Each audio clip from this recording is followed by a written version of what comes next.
Estamos de volta com você nesse momento falando sobre esta série, a ressurreição.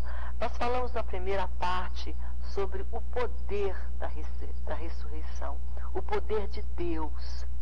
Falamos sobre esse poder que ele supera toda a tecnologia, todos os avanços científicos que descobriram, avançam, fazem, produzem em todas as áreas, né, da tecnologia, da comunicação, como é fácil você se comunicar com alguém que está tão distante, né? Parece que a globalização também, o mundo se tornou pequeno através desses avanços, mas o maior de todos os milagres, de todos os eventos, de tudo que nós podemos entender, o maior de todos é a ressurreição de Cristo, como ele vence a morte.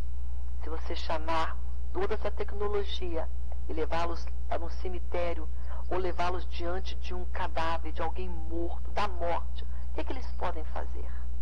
Só o poder de Deus pode ressuscitar o homem, pode transformar, pode dar vida. E Jesus ressuscitou para que você e eu tivéssemos vida, vida eterna, vida com Deus. Falamos então sobre o poder da ressurreição. Na segunda parte falamos sobre o túmulo vazio, que é a evidência de que Jesus não estava mais lá, não foi roubado, porque guardas estavam ali vigiando, inclusive aqueles homens que detestavam, né? Não queriam Jesus, nem a mensagem dele. Interessante que eles ouviam muita coisa, não acreditavam, mas ouviam que ele falava que ele iria morrer e que no terceiro dia ele iria ressuscitar. Interessante que eles ouviram tudo, mas não queriam aceitar o evangelho de Cristo Jesus.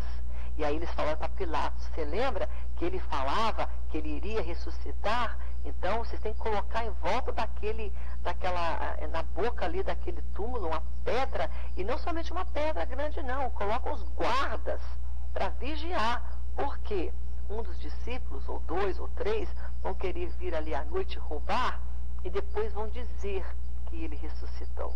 Então podemos dizer que aquele túmulo estava bem guardado, mas não era guardas, não era pessoas, e nem os anjos, ninguém que poderia ter colocado, tirado pedra.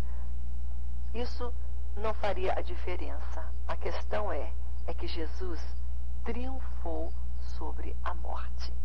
No começo daquele terceiro dia, lá pela madrugada, quando as mulheres vieram ali para ver, elas entenderam o que significava o túmulo vazio. Jesus ressuscitou.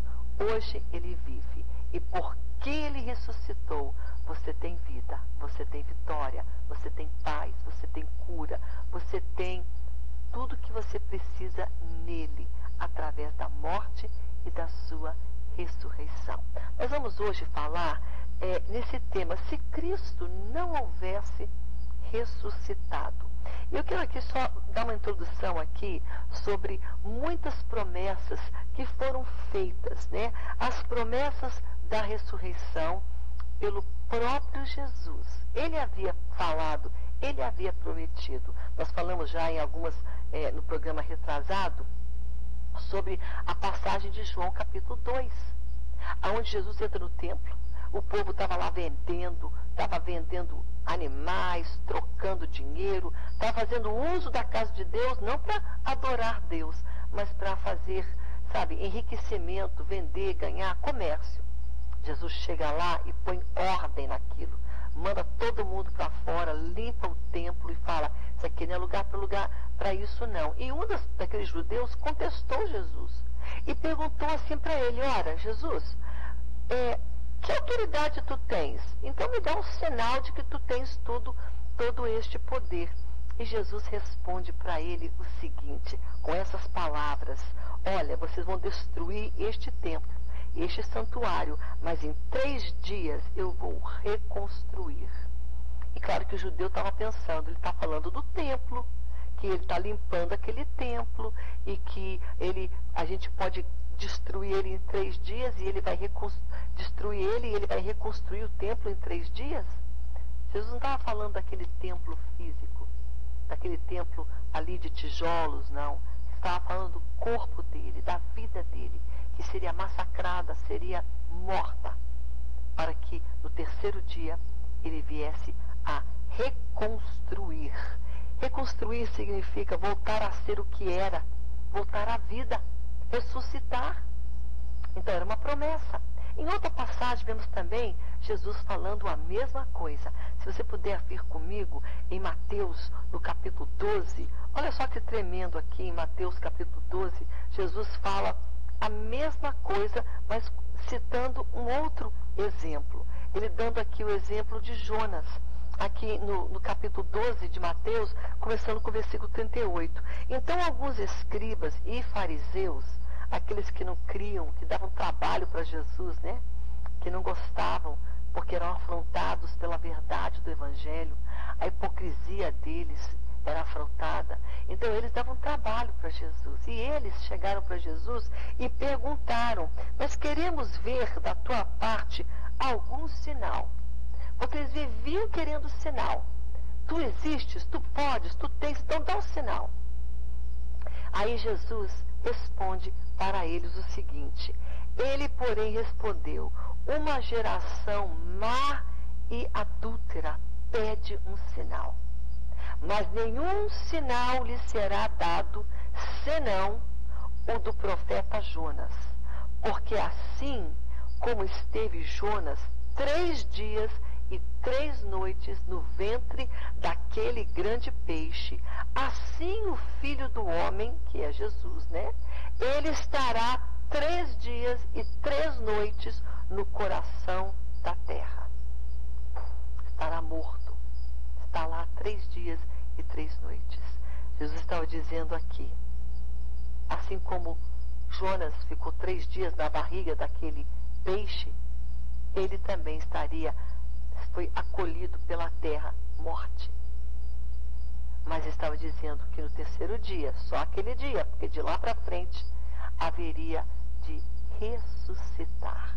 Assim como Jonas reviveu, né? Teve uma chance de novo, Jesus também iria triunfar sobre a morte. Então, sei que são as promessas. Se você puder anotar em João capítulo 2, versículo 18, 19, Jesus fala isso. Em Mateus capítulo 12, começando com versículo 38, 39, 40. E Jesus profetiza também a sua ressurreição em Mateus, em Marcos capítulo 8. Olha o que ele diz no versículo 31. Então Jesus começou a ensinar que era necessário que o Filho, que ele sofresse muitas coisas e que ele fosse rejeitado pelos irmãos e pelos anciãos e pelos principais sacerdotes, por todos, pelos escribas, e que ele fosse morto e que depois de 3 dias ressuscitasse. Então não era uma surpresa, Jesus havia falado, havia pregado, havia comunicado, havia feito esta promessa de que ele morreria, mas ressuscitaria. Está em João capítulo 8, Marcos capítulo 8, versículo 31. Nós podemos dizer hoje, sem sombra de dúvida, que todos, milhares, milhões, quem sabe até na conta de bilhões, ou 1 bilhão ou mais de pessoas, ou até mais, elas creem pelo mundo afora na ressurreição de Jesus. Não são poucos, muitos têm recebido, têm acreditado e têm entendido esta grande verdade. Mas eu quero hoje ler com você uma passagem escrita pelo apóstolo Paulo, que não conheceu Jesus como os discípulos conheciam, mas quando este homem, Paulo, que era Saulo, estava andando numa viagem, né, caminho de Damasco, ele era mau, ele perseguia aqueles que gostavam de Jesus, que serviam, que pregavam, que falavam de Jesus. Ele matava mesmo, ele mandava prender, ele era ruim, mau, perseguia. E ele estava ali, mas Jesus aparece para ele. E ele aparece de uma maneira tão real, e ele ouve a voz, e aquela luz, e imediatamente ele ficou cegado. Mas ele teve um encontro real com Jesus, porque Jesus pergunta: Saulo, Saulo, por que você me persegue? E ele fala: mas quem és tu? Eu sou Jesus, aquele a quem tu persegues. É tremendo. Este homem, Paulo, ele escreve aqui uma passagem muito tremenda, falando sobre a ressurreição, porque nosso tema é esse: se Jesus não houvesse ressuscitado. E ele escreve sobre isso. O que aconteceria, o que nós teríamos ou não teríamos se Jesus não tivesse ressuscitado? Ele diz bem claro, vamos abrir a Bíblia então nessa passagem, para entender esse texto base. Está aqui, 1 Coríntios capítulo 15, vamos começar com o versículo 13, o versículo 14, que diz assim para nós: e se Cristo não ressuscitou, é vã a nossa pregação, e é vã a nossa fé. Se Cristo não ressuscitou, é vã a nossa pregação, e também é vã a vossa fé. É vã a vossa pregação e a vossa fé. Ele diz mais: e somos tidos por falsas testemunhas de Deus, porque temos asseverado contra Deus que ele ressuscitou a Cristo, a qual ele não ressuscitou, se é certo que os mortos não ressuscitam. Porque se os mortos não ressuscitam, também Cristo não ressuscitou. E se Cristo não ressuscitou, é vã a vossa fé. Ainda permaneceis nos vossos pecados. O que é necessário você ser salvo? É Cristo ter morrido, mas ressuscitado. E Paulo está escrevendo isso aqui para a igreja de Coríntios, para eles entenderem a necessidade, a importância do fato de Cristo ter ressuscitado. E ainda mais ele diz: os que dormiram em Cristo pereceram. Está dizendo: olha, então não tem céu. Se Jesus ressuscitou, ninguém vai para o céu. Os que pereceram não foram encontrar com ele. Não teria nada. E aí no versículo 16, 18, 19, ele fala: se a nossa esperança em Cristo se limita apenas a esta vida, o aqui e o agora, nós somos os mais infelizes de todos os homens. Se você crê que Jesus só salva para agora, para você viver feliz agora, e depois que morre você não sabe o que acontece, então você é o mais infeliz de todos os homens. Porque Jesus não é só para esta vida, para este momento, para esses anos, que é determinado a você viver, quem sabe 40, 50, 60, 70, 80, 90, não sei quanto tempo você vai viver, e nem eu. Mas está dizendo que se fosse só para agora, que fé, que esperança teria? E amanhã, e depois que eu morro? Mas porque ele ressuscitou, eu ressuscitarei, e eu verei ele, e eu terei vida eterna nele. É o que ele diz aqui. No versículo 19, se a minha esperança em Cristo se limita só aqui, eu sou a mais infeliz de todas as pessoas. Mas, de fato, Cristo ressuscitou dentre os mortos, sendo ele as primícias dos que dormem. Porque aqueles que já morreram em Cristo, um dia, quando Jesus voltar, os primeiros serão eles a ressuscitar. Depois Jesus levará a sua igreja. Os mortos ressuscitarão, mas Jesus é o primeiro, a primícia. Quem primeiro ressuscitou? Jesus. E o apóstolo Paulo está dizendo isso para esta igreja, esclarecendo, ensinando, visto que a morte veio por um homem, mas também por um homem veio a ressurreição dos mortos. Jesus ressuscitou da morte. Então, por ele foi o primeiro. Porque assim, ele vai explicando, mas o que eu quero dizer aqui, eu quero que você entenda, é que seria em vão. Se Cristo não ressuscitou, seria vã a nossa pregação. O que eu ia pregar? Não existiria palavra, pregação, igrejas, esse ministério da palavra. Seria não somente vão a minha pregação, a tua pregação, a pregação de muitos que levam a palavra de Deus, mas seria em vão também, diz aqui, a vossa fé. Toda a pregação seria em vão. Todo o tempo pregando seria em vão. Não somente hoje, mas também seria em vão a pregação daqueles que vieram antes de nós. Não pense que a pregação de Deus, do Evangelho de Cristo, é a coisa de agora. Nesse século. Não. naquela época aqui com os discípulos. Eles foram os primeiros a levarem o Evangelho. Então, seria em vão se Cristo não tivesse ressuscitado. Seria em vão a pregação dos apóstolos. Tudo que eles falaram, pregaram, ensinaram, seria tudo em vão. Inclusive aquilo que o apóstolo Paulo pregava. Por isso ele escreve isso aqui para essa igreja em Coríntios, explicando e fazendo eles conhecerem que se Cristo não houvesse ressuscitado, seria em vão a fé deles. Seria em vão a pregação, inclusive a dele. Ele é o apóstolo. O apóstolo João, o apóstolo Pedro, todos eles. Timóteo, Estevão, Silas, Barnabé, todos que colaboraram, aqueles que vieram com os apóstolos. Seria em vão, então, a pregação dos apóstolos, a igreja primitiva. Que mensagem eles iam pregar? Os mártires que morreram em prol do quê? Do Evangelho. Mas de quem? De Cristo morto? Daquele que não soube vencer? Daquele que ficou enterrado? Não. Do Cristo vivo, que vive e cuja palavra nós podemos hoje, com autoridade, pregar. Mas se ele não houvesse, pare e pense um pouco comigo hoje. Estamos falando sobre esse tema hoje.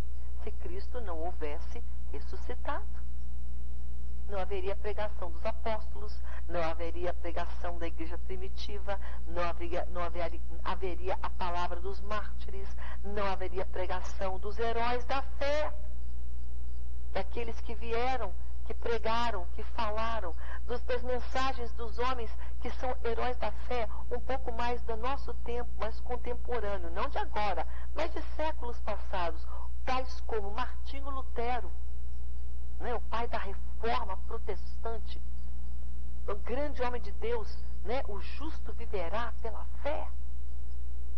Que reforma teria, que palavra teria, que mensagem teria Martinho Lutero, se não fosse pela ressurreição? Pela fé o justo vive. Mas se não houvesse ressurreição, não haveria fé.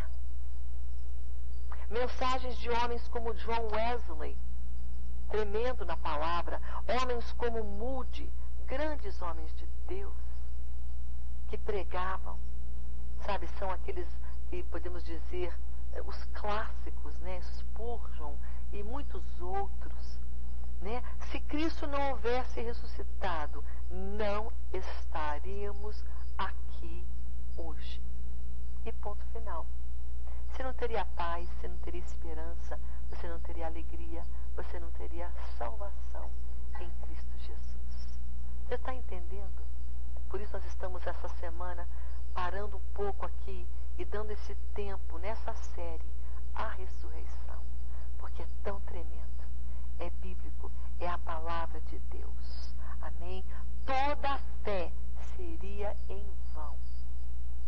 Toda a fé, toda a pregação seria em vão. Versículo 14, confira, está aqui na Bíblia, de 1 Coríntios capítulo 15. Tudo isso seria em vão, a nossa fé, se Cristo não houvesse ressuscitado. É muito tremendo, né? Nós vamos dar uma paradinha aqui, nós vamos para o intervalo. Mas quando nós voltarmos no terceiro bloco, vamos falar alguns itens a mais aqui, usando passagens bíblicas, explicando a importância, e tão importante, você entender o poder da ressurreição e o que ele faz na sua vida. Porque é pessoal. Jesus ressuscitou por mim e para mim. Eu tenho um relacionamento com Jesus. A minha fé, o meu andar, eu chamo ele de meu Deus, meu Salvador. Sabe? A minha caminhada, os meus milagres, a minha salvação. Eu fui liberta e continuo sendo liberta cada dia transformada, cada dia edificada, cada dia mudada, cada dia perdoada. Tudo consequência, tudo resposta da morte e da ressurreição de Cristo Jesus. O meu Salvador, o teu Salvador, o nosso Salvador. Nós vamos agora para um pequeno intervalo. intervalo, eu aguardo você daqui a pouco mais comigo, dando continuidade a este tema. Daqui a pouco mais nós voltamos.